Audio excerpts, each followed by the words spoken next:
Hello শিক্ষার্থীবৃন্দ, কেমন আছো? আশা করি ভালো আছো। আমিও ভালো আছি। আমি মোহাম্মদ হাফিজুর রহমান, সহকারী প্রধান শিক্ষক, সৈয়দুন্নেসা উচ্চ বিদ্যালয়, তিলছড়া, কাশিয়ানী, গোপালগঞ্জ। আজ আমি তোমাদের ষষ্ঠ শ্রেণীর গণিত বিষয় জ্যামিতির প্রাথমিক কিছু ধারণা নিয়ে আলোচনা করব।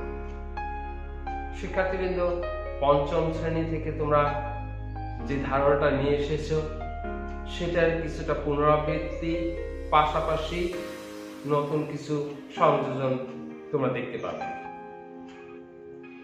জ্যামিতির ধারণা নিতে হলে সবার আগে আমাদেরকে এই জিনিসটা সম্পর্কে একটা ধারণা নিতে হবে।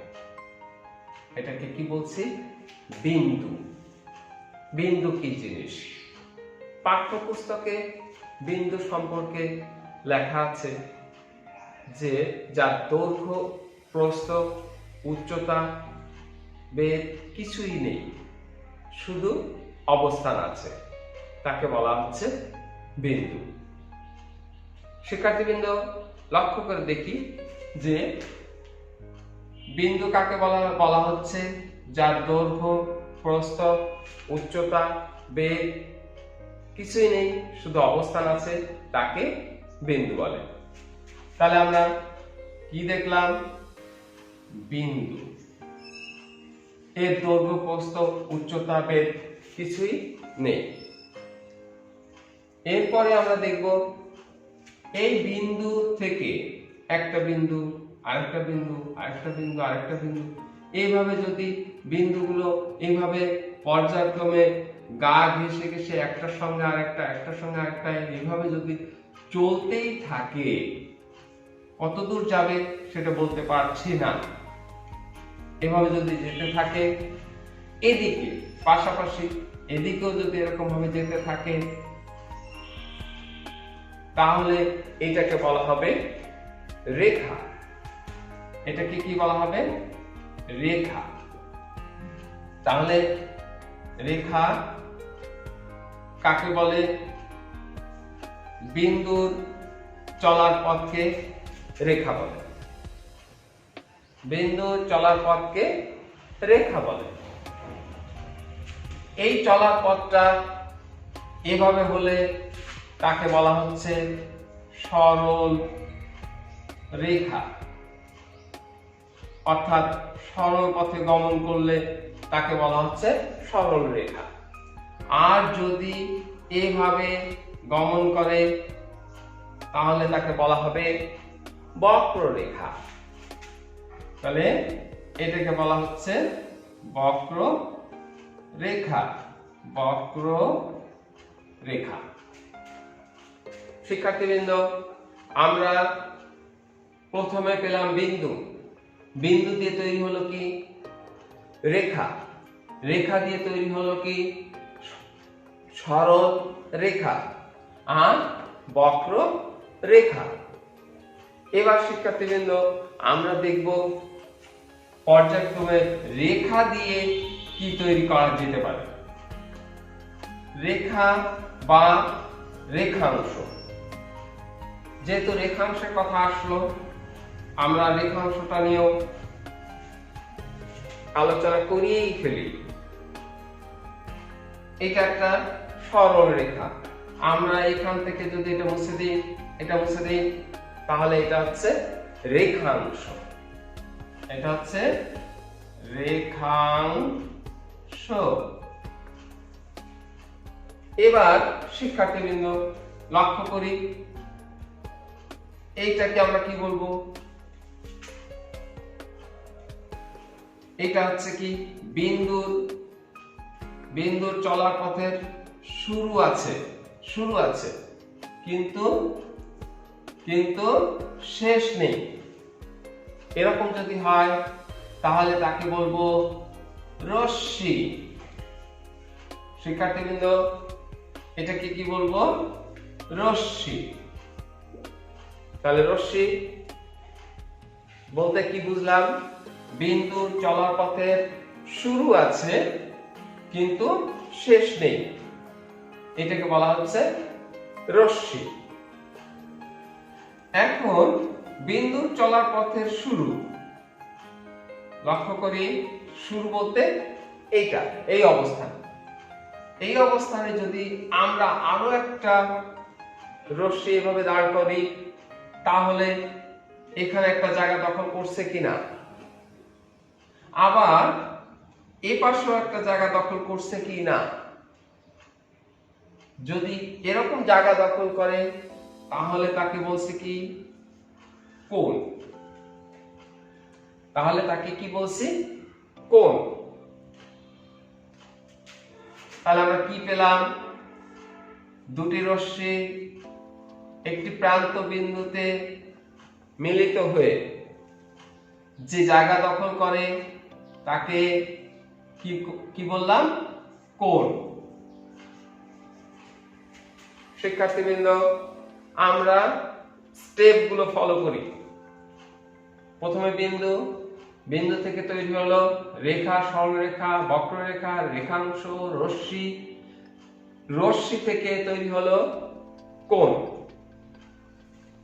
এবার কোণের মধ্যে আমরা একটু দেখি ব্যতিক্রম কিছু পাই কিনা। শিক্ষার্থীবৃন্দ, লক্ষ্য করি এখানে কোণের মধ্যে আমরা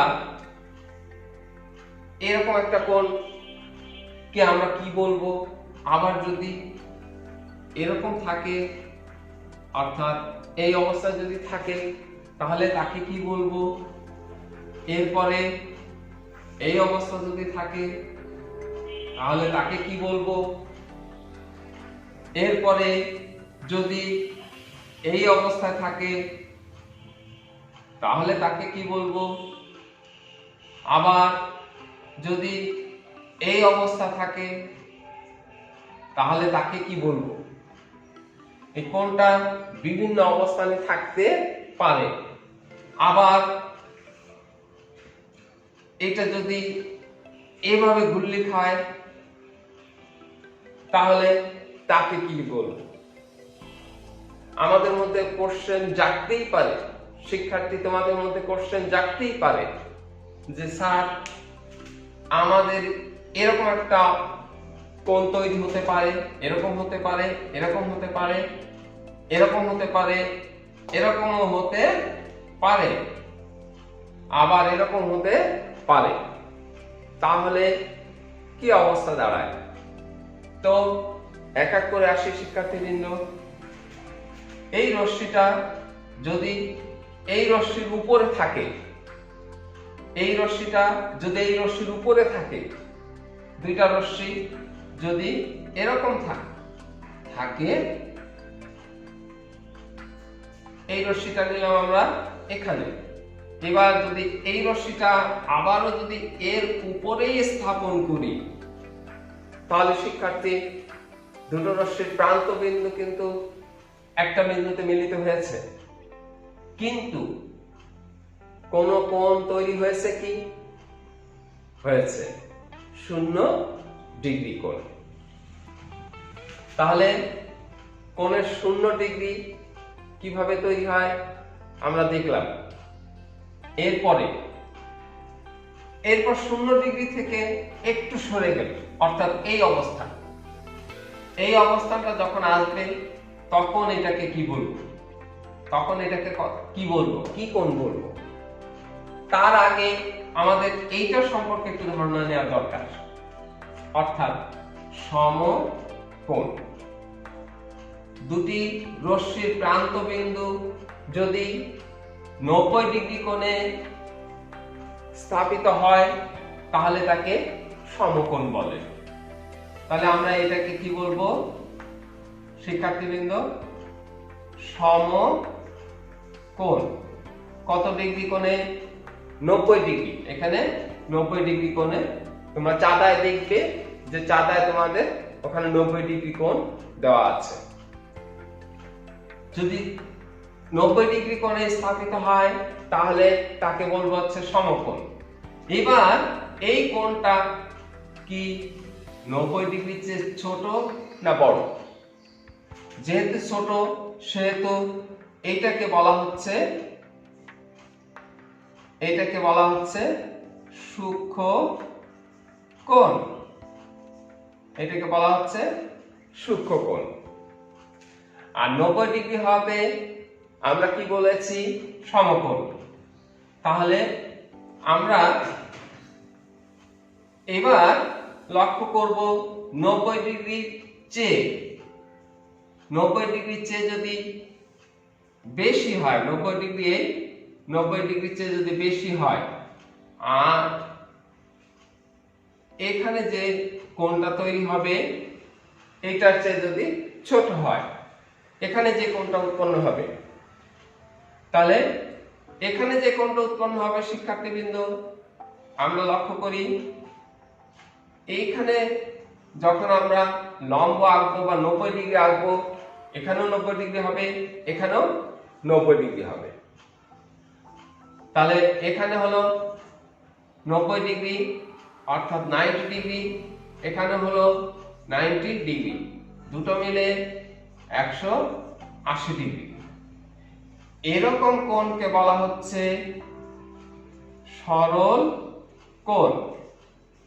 এরকম কোণকে বলা হচ্ছে সরল কোণ।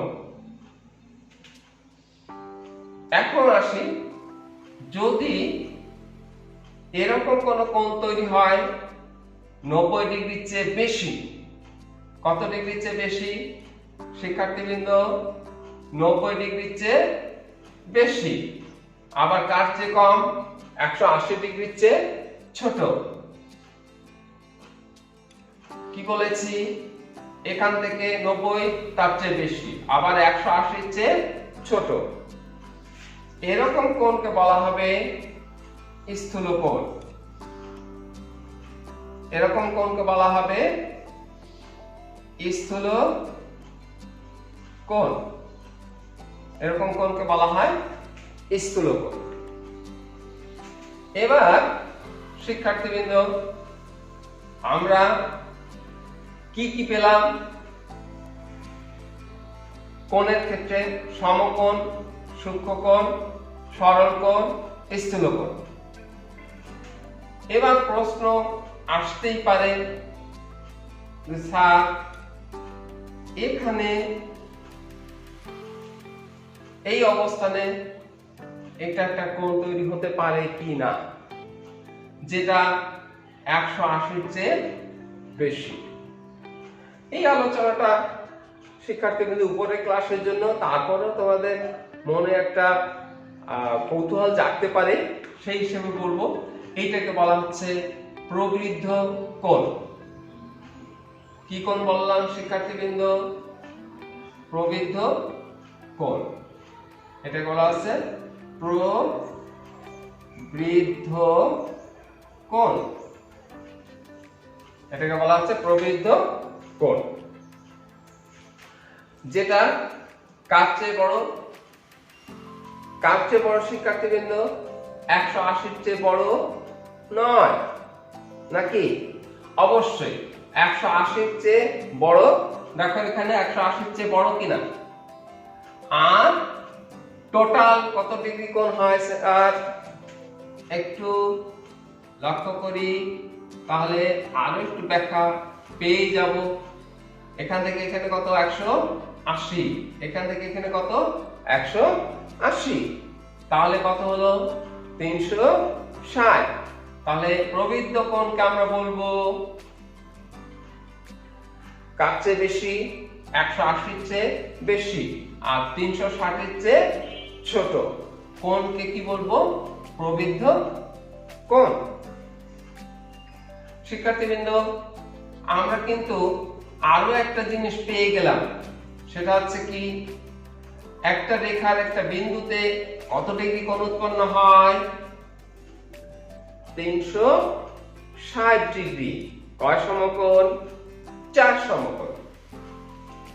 তাহলে আমরা এই পর্যন্ত কোণ সংক্রান্ত যে যে জিনিসগুলো পেলাম সেটা হচ্ছে কি, সমকোণ, সূক্ষ্মকোণ, সরল কোণ, স্থূল কোণ, প্রবৃদ্ধ কোণ, তারপরে আর কি পেলাম, একটা রেখার একটা বিন্দুতে কত ডিগ্রি কোণ উৎপন্ন হয়, 360 ডিগ্রি বা 4 সমকোণ।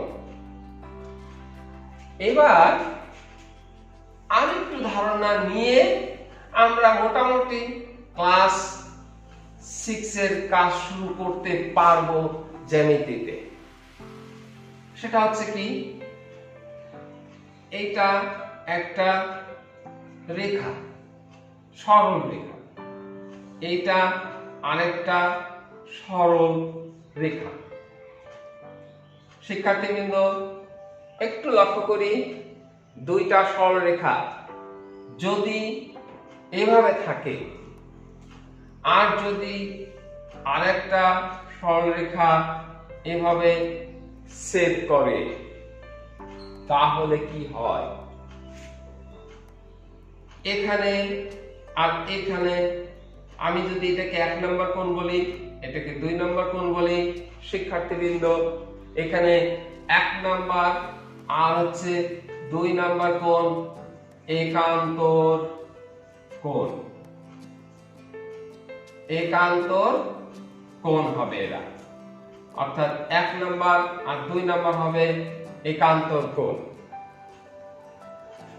এবার শিক্ষার্থীবৃন্দ এখানে যদি আমি 3 নম্বর কোণ দেই তাহলে 2 ও 3, 2 নম্বর কোণ ও 3 নম্বর কোণ কি হবে, অনুরূপ কোণ, অনুরূপ কোণ।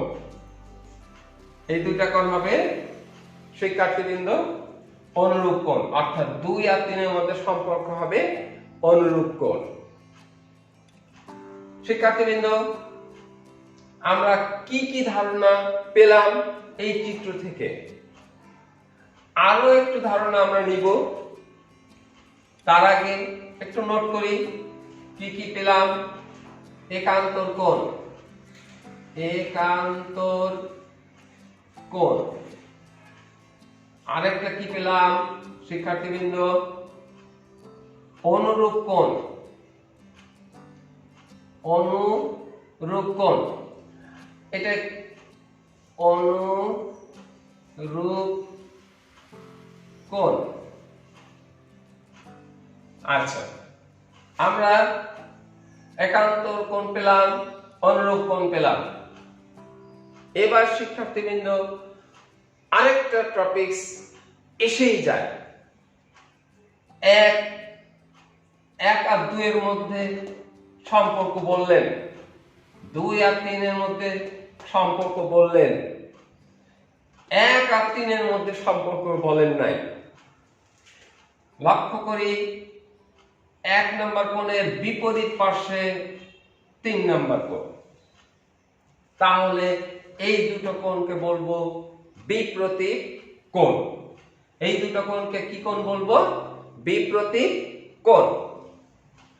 শিক্ষার্থীবৃন্দ বিপ্রতীক কোণ 1 আর 3 এরা সারা জীবন সমান, বিপ্রতীক কোণ সারা জীবন সমান, বিষয়টা মাথায় রাখতে হবে।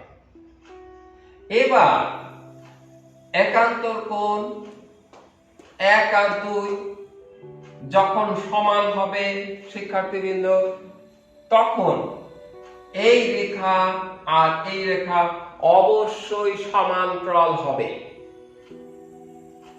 তাহলে এই রেখা দুইটা যদি সমান্তরাল হয় তাহলে 1 আর 2 পরস্পর কি হবে, সমান হবে। ঠিক একইভাবে 2 আর 3 যদি সমান হয়, 2 আর 3 নম্বর কোণ যদি সমান হয়, তাহলেও এই সরল রেখা দ্বয় সমান্তরাল হবে। শিক্ষার্থীবৃন্দ আমরা একটু লক্ষ্য করি, দারুণ ইন্টারেস্টিং জিনিস গণিত, জ্যামিতি, গণিতের জ্যামিতি স্যার প্রচুর পরিমাণে আপনাকে যুক্তি শেখাবে। একটু আগে আমরা বললাম 1 নাম্বার সমান 2 নাম্বার, 2 নাম্বার সমান 3 নাম্বার, 1 নাম্বার সমান 3 নাম্বার। তার মানে কি দাঁড়ালো শিক্ষার্থীবৃন্দ? 1 নাম্বার সমান 2 নাম্বার সমান 3 নাম্বার। এটা আমাদেরকে ধারণা দিল কি না? অবশ্যই আমরা ধারণা পেলাম। শিক্ষার্থীবৃন্দ, আমরা আজ যে টপিকগুলো নিয়ে আলোচনা করলাম, এগুলা ছাড়া কোনো অবস্থাতেই জ্যামিতির সম্পাদ্য উপপাদ্য কোনো অবস্থাতে আমরা সমস্যার সমাধান করতে পারবো না। বিধায় ভালোভাবে এগুলো স্যার আপনারা কালচার করবেন। আশা করি সামনে জ্যামিতি নিয়ে যে আলোচনাগুলো হবে, এই সব টপিকগুলো আমরা ব্যবহার করতে পারবো। আজ এই পর্যন্তই। সবাইকে ধন্যবাদ জানিয়ে বিদায় নিচ্ছি। আমার ভিডিওটি যদি ভালো লাগে তাহলে লাইক, কমেন্টস আর সাবস্ক্রাইব করতে ভুলবেন না।